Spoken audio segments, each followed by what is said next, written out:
As Caitlin Clark gathers her belongings and says goodbye to the WNBA, chaos erupts among the league supporters. Nevertheless, she was now beyond criticism for what she receives in return.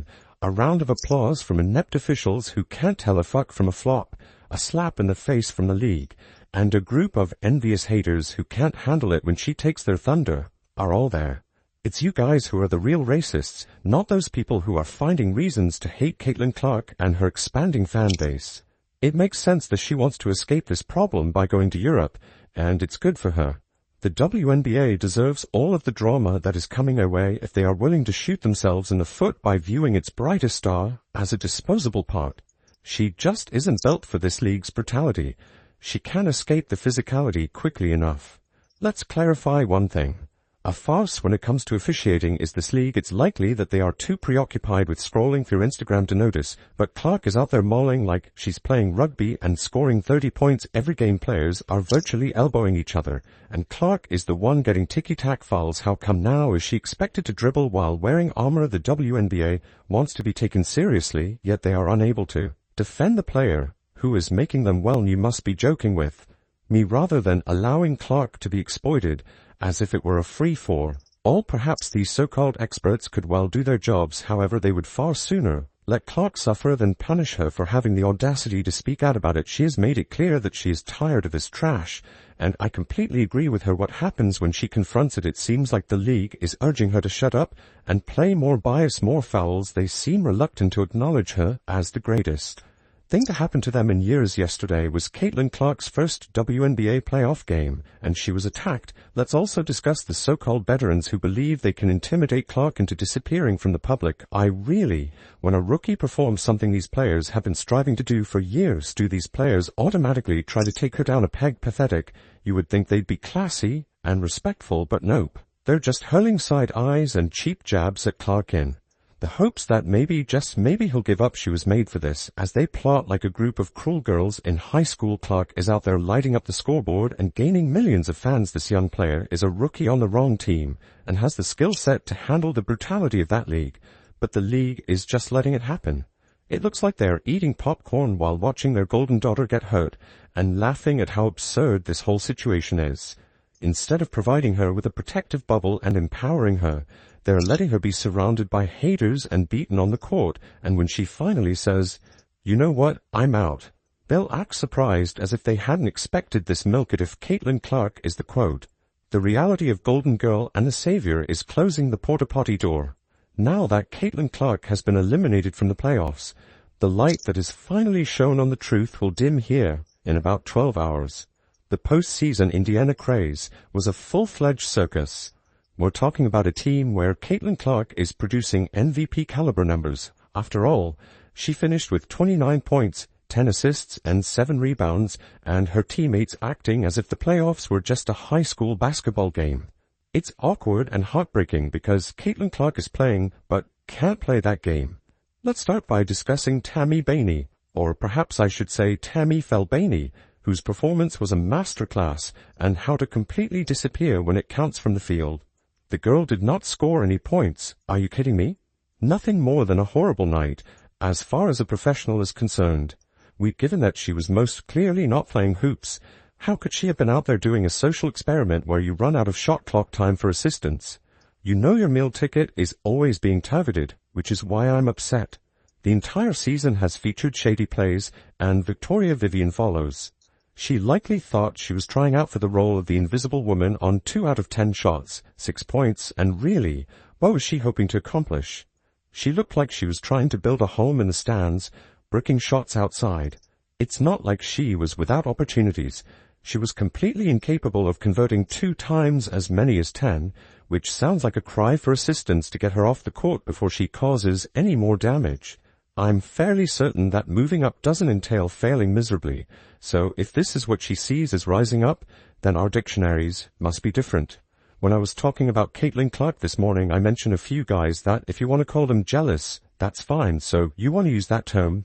And let's not even talk about Kelsey Mitchell, who was perfectly capable of being Clark's right-hand scorer, but she said nothing at all when it came time to birth. She had 3 of 12 shots and 9 points, which is a complete farce for a leader. Every time she missed a shot or clanked a shot, I would have enough money to buy the entire Indiana Fever organization and dismiss everyone. Why, even put on your sneakers if you're not going to show up. Let's look at this from the right perspective.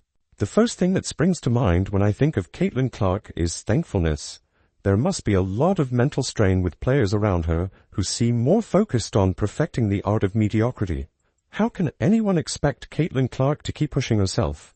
The playoffs are supposed to be a time for athletes to improve, not to reach new lows. I truly don't think she is at all wrong to be frustrated.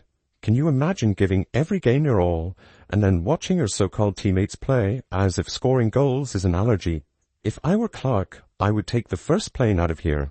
Why does Clark put the butts in the seats? The Indiana Fever, led by Caitlin Clark, were the most popular team in the league both at home and away, and her jersey sales broke records. She even outsold sports greats like Sue Bird, but the league does nothing but watch helplessly as she is repeatedly beaten without acknowledging her worth. They're losing the exact player who keeps them relevant, but they're too blind to realize it. She is the real reason the Fever has any kind of fan base. Do you have any idea how much money that makes more than $5 million was made in ticket sales this season? The WNBA will only be accountable for yourself when Caitlin Clark departs and your priceless attendance if they continue to ignore your star and behave as though she isn't the best addition to your league in 10 years. Falls faster than Victoria Vivian shooting % to enjoy the mayhem you caused, but if you can't provide your audience the kind of entertainment they want, you'll lose money and your league will suffer. Instead of paying tribute to a player who is virtually carrying the league on her shoulders, they're enabling some commentators to misrepresent the facts and declare that, get ready for this, racial prejudice is to blame for her success. To be honest, it's been a lot of bullshit, and I don't think I've ever heard racist remarks from Indiana Fever fans in my 11 years there. You know, it's unacceptable because skin color must be the primary factor behind setting records, drawing sizable crowds, and motivating people to care about the WNBA, right? What a pathetic pretext, huh? Every game Clark plays, she works magic, and those who criticize her are too busy with their own minor complaints to recognize her true ability. It's not her color that makes her dominant. She's a total baller, which is why she's doing this. It's an attempt to harm Caitlin Clark because of the extreme racism of her fan base. Well, have I heard this argument before, and how did the league respond, ignoring it?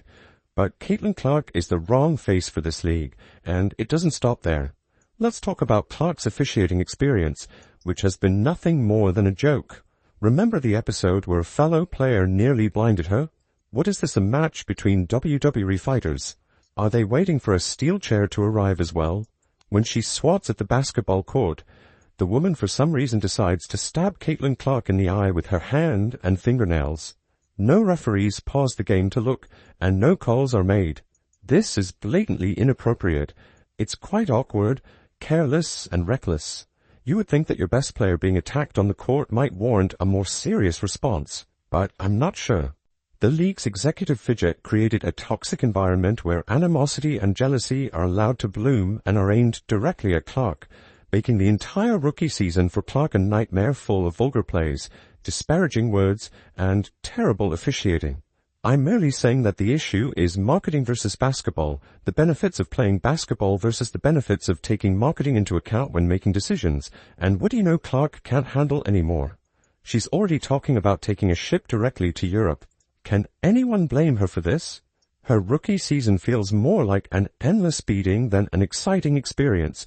It should be a fresh start away from prejudice, ignorance, and the league, which has done nothing to protect her. The emotional toll must be immense, and you can learn everything there is to know about how poorly the WNBA is handling the situation from the fact that she is even considering quitting. 14,000 people follow her. Furthermore, Caitlin Clark is the only reason anyone is even aware of her identity in the athletics world, and she still only has 14,000 Twitter followers. Most people are also unaware of her, and it's quite easy to ignore her. Her brand isn't particularly strong, but we'll see how the league responds when Clark leaves and packs her belongings. Vacant seats, declining viewership, and a league in freef. I wish you luck in getting over it. Fall Clark played for more than just them. They came back to life because of her. Her record-breaking plays, star power, and jersey sales brought the WNBA back into the public eye, and they're letting her leave them. The league needs to wake up quickly, because all that will be left when everything is said and done will be a huge mess, and a lot of regret.